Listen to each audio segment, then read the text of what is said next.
చిత్తూరు జిల్లా గంగాధర నెల్లూరు నియోజకవర్గంలో కార్వేటి నగరం పరిధిలో ద్విచక్ర వాహనాల చోరీపై పోలీసులకు వచ్చిన సమాచారం మేరకు దర్యాప్తు చేసి చాకచక్యంగా నిందితుడిని పట్టుకున్నారు. కాగా దొంగతనం చేసిన వ్యక్తిని వావిళ్ల చేను గ్రామం వెదురుకుప్పం మండలంకి చెందిన వై చంద్రబాబుగా గుర్తించారు. నిందితుడి నుండి 7 ద్విచక్ర వాహనాలను పోలీసులు స్వాధీనం చేసుకున్నారు. ఈ కేసును ఛేదించిన పోలీసులను చిత్తూరు జిల్లా నగర డీఎస్పీ సయ్యద్ మహమ్మద్ అజీజ్ రివార్డుతో సత్కరించారు. ఈ సమావేశంలో కార్వేటి నగరం సిఐ హనుమంతప్ప, ఎస్ఐ రాజ్ కుమార్ పాల్గొన్నారు.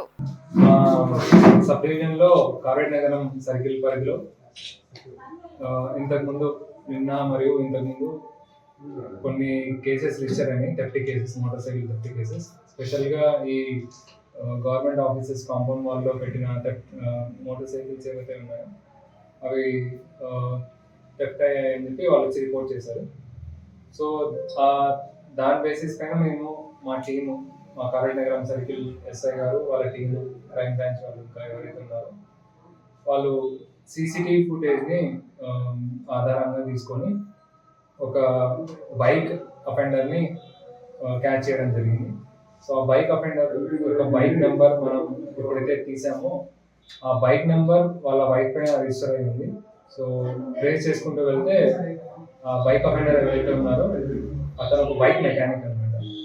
సో అతన్ని పట్టుకుని విచారించగా మాకు అతను దాదాపు 5 బైకులు దొంగతనం చేసినట్టు జరిగింది అని ఇన్ఫర్మేషన్ ఇచ్చారు. సో అతను ఈ థెఫ్ట్ చేయడానికి ఒక బైక్ కూడా యూజ్ చేశాడు. అంటే బైక్ పైన రావడం, ఈ మిగతా బైక్లను థెఫ్ట్ చేసుకొని వెళ్ళడం, వాటిని అమ్మేయడం, మరి వచ్చిన డబ్బులతో లావిష్గా అతను ఎంజాయ్ చేయడం. సో ఇది జరిగిన ఏదైతే ఇన్సిడెంట్ ఉందో వాటి వెనుక ఉన్న ఇన్ఫర్మేషన్. సో ఆ 5 బైక్స్ ప్లస్ మేము అతని అఫెండర్ యొక్క బైక్ని, అన్ని బైక్స్ సీజ్ చేశాము. సో అతన్ని రిమాండ్కి పెట్టేస్తున్నాము. సో ఈ విక్టిమ్స్ ఎవరైతే ఉన్నారో వాళ్ళ దగ్గర డ్యూ ప్రాసెస్ ద్వారా మేము వాళ్ళకి బైక్స్ని హ్యాండ్ ఓవర్ చేస్తున్నాము. సో దీనికి గాను మన కార్వేటి నగరం సర్కిల్ సిఐ గారు, మరి ఎస్ఐ గారు, అలాగే మిగతా కానిస్టేబుల్స్ ఎవరైతే ఈ టీంలో ఉన్నారో వాళ్ళందరూ చాలా మంచి వర్క్ చేసి చాలా తొందరగా ఈ కేసుని డిటెక్ట్ చేయడం జరిగింది. దానికి కానీ నేను వాళ్ళకి కృతజ్ఞతలు తెలుపుతున్నాను. అదేవిధంగా ఆ టీం ఎవరైతే ఉన్నారో వాళ్ళందరికీ రివార్డు ప్రకటిస్తున్నాము.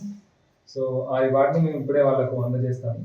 సో ఇలాంటి కేసెస్ ఏవైతే మన కార్వేటి నగరం సర్కిల్లో, మన నగర సబ్ డివిజన్లో ఏదైతే రిజిస్టర్ అవుతారో మేము మా దగ్గర ఉన్న టెక్నాలజీతో కానీ, మా దగ్గర ఉన్న ఇన్ఫర్మేషన్తో కానీ as early as possible detect చేయడానికి ప్రయత్నిస్తాము. సో దట్ విక్టిమ్కి ఎటువంటి ఇంజస్టిస్ జరగకుండా షార్ట్ టైంలో జస్టిస్ జరిగేలాగా ట్రై చేస్తాం. Thank you so much.